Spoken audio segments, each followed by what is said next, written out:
Goûter la nouveauté. Sentir l'émotion. Toucher la passion. Écouter le changement. Voir autrement. Redécouvrez les Galeries Montmagny. Alors, ce vendredi, il y aura ici, aux Galeries Montmagny, une exposition qui sort un peu de l'ordinaire. Une exposition d'animaux, mais pas n'importe quels animaux. J'ai avec moi Éric Boulay et Dave Bilodeau de Reptizone. Ils sont animateurs. Donc, vous avez des amis qui sortent un peu... Ça sort un peu des animaux ordinaires. Oui. Là, on a un python carpette ici. Dans le fond, on peut l'appeler Georges. Ouais. Très gentil. C'est pas... Il est de phase Iriane Jaya parce qu'il y a plusieurs phases dans les tapis. Ouais. Il y a des pitons tapis jungle, il y a plusieurs phases. Bon. Puis toi, Éric, tu as une tarentule. Comme moi, ouais, j'ai un petit bébé migalon, une migale rosée du Chili qui a à peu près environ 8 mois. Ça va venir probablement 7 à 8 pouces de diamètre. OK. Et là, c'est à quoi, peut-être... 2 pouces de diamètre à peu près, ouais. OK. Bon, racontez-moi un peu ce qu'on va avoir ici vendredi comme exposition d'animaux ici aux Galeries Montmagny.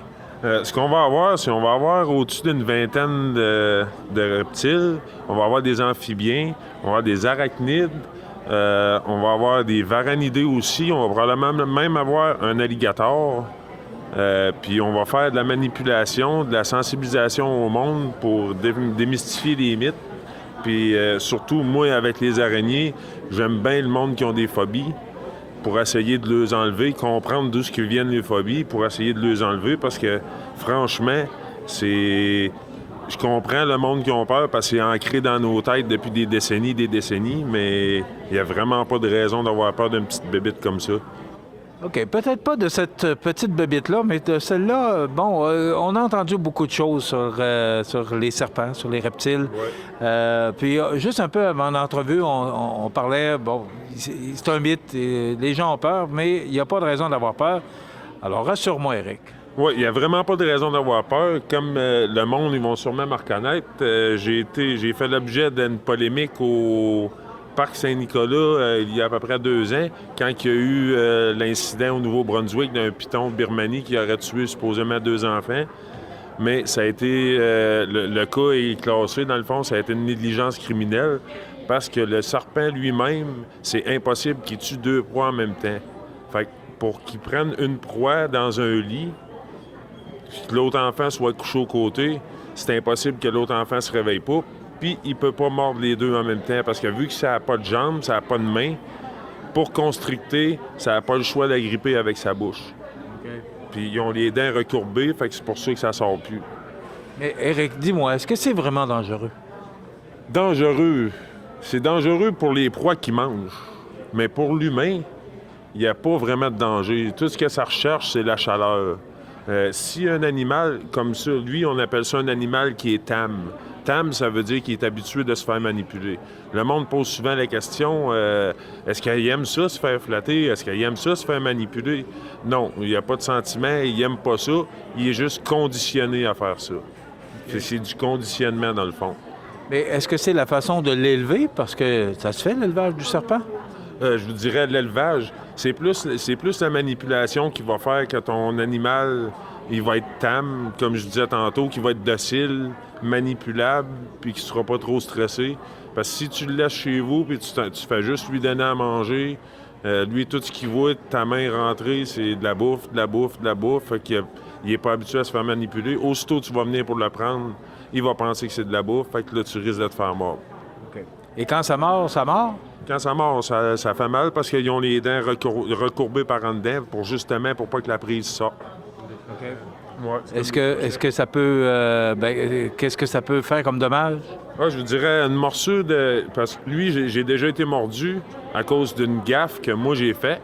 J'y ai donné un rat, il l'a pas vu, mais j'avais pris le rat avec mes mains, ce qu'il faut pas faire. Il faut le prendre avec des pinces parce que vu que nos mains sentent les rats, eux autres, ils le sentent. J'ai mis ma main dans le vivarium, il m'a mordu. Tout ce que ça fait, ça fait des petits trous. Tu désinfectes ça avec du peroxyde, tu laves ça avec du savon, puis ça disparaît, puis il n'y a aucun... Il n'y a pas de... comment je pourrais bien dire ça, d'effets nocifs. Là. Ils n'ont pas de venin. Fait que... Ça laisse pas de traces non plus. Ça laisse pas de traces, ces morsures, ça va disparaître. Il n'y a pas de Il n'y cicatrice. aura pas de cicatrice, ouais. Expliquez-moi, là, parce que moi, j'essaie de comprendre. C'est quoi le plaisir d'avoir un serpent autour du cou? J'aime mieux avoir un serpent autour du cou que moi je suis pas chien et chat dans le fond. Fait que donc c'est des animaux que ça fait quand même depuis que j'ai 12 ans. Là, je vais avoir 39 que je manipule puis que j'aime bien. C'est dans le fond un chat, un chien, il faut s'en occuper pas mal tout le temps. Tandis que ça, on met ça dans son vivarium. Si une journée on fait le pas pour s'en occuper, il s'en ressentira pas mal de ça. Fait que je veux dire. Il y a plus une histoire de... C'est beaucoup moins d'entretien aussi. Et comme un chat, un chien, quand il va aller dehors, là, il te le demande. Puis si tu le fais pas, si tu l'envoies pas dehors, il va faire ses besoins dans la maison. Fait que, tandis que ça, c'est contrôlé, c'est dans un vivarium ou dans un aquarium. Fait que les besoins se font dans son vivarium. Il reste juste à ramasser, puis on ramasse une mue de temps en temps, la peau. Sinon, ça amène pas de train. Ça demande presque rien, à part les soins qu'ils ont besoin là, l'humidité, de la chaleur, puis de la bouffe. Vendredi, il y a une exposition ici même dans le mail des Galeries Montmagny. Ouais. Racontez-nous un peu ce qu'on pourra voir, puis qu'est-ce qu'on pourra attendre. C'est vendredi après-midi, à compter de 13h et samedi. Alors, racontez-nous un peu ce qui va se passer ici. On va faire de la manipulation aux gens, justement pour montrer aux gens que c'est des bébites peut-être répugnantes pour certains. Enlever la peur, c'est ça que je comprends? C'est en plein ça. Moi, mon but, c'est que le monde, ils viennent au centre d'achat, ils viennent aux Galeries Montmagny, puis qu'ils repartent avec une phobie en moins. Il y en a qui payent des mille et des mille et des mille pour suivre des thérapies contre des phobies, contre les araignées. Tandis que là, le monde va pouvoir venir aux Galeries Montmagny. Ça va prendre 5-10 minutes en venant me voir, puis je vais leur faire disparaître ça. Ça va se faire quand même assez vite. Là. Combien d'animaux vous allez avoir, Éric? Entre 20 et 30 à peu près. OK. Et c'est tous les genres d'animaux comme on voit là? Il n'y a pas de chien et chat, c'est ça que je comprends? Non, c'est pas assez exotique pour nous autres. On va avoir un alligator, Ouais. il va avoir des varanidés qui sont les primates des lézards, dans le fond, avec une intelligence assez surprenante. Ouais. Caméléon, 5 à langue bleue, tout ce qui est manipulable, dans le fond, qui peut être manipulé. Mais c'est sûr que l'alligator, il faut être en présence de la personne pour le faire manipuler, dans le fond. Faites-vous beaucoup ce genre d'événements-là? Tenez-vous souvent ces événements-là? Là, comme moi, c'est la 5e année, dans le fond, que j'en fais un. Mais c'est, on va dire, la 4e année que je travaille avec Reptizone. Mais il y en a, là, comme là, cette année, ça va être la 4e ou 3e édition à Place Fleur-de-Lys. Fait qu'eux autres, ils en font un à Place Fleur-de-Lys. Nous autres, on en fait un à Montmagny. On va essayer de rejoindre le plus de monde possible. Moi, je faisais à Place Fleur-de-Lys avant, mais j'aime mieux Montmagny parce que Montmagny est plus décontracté. Le monde sont plus ouverts.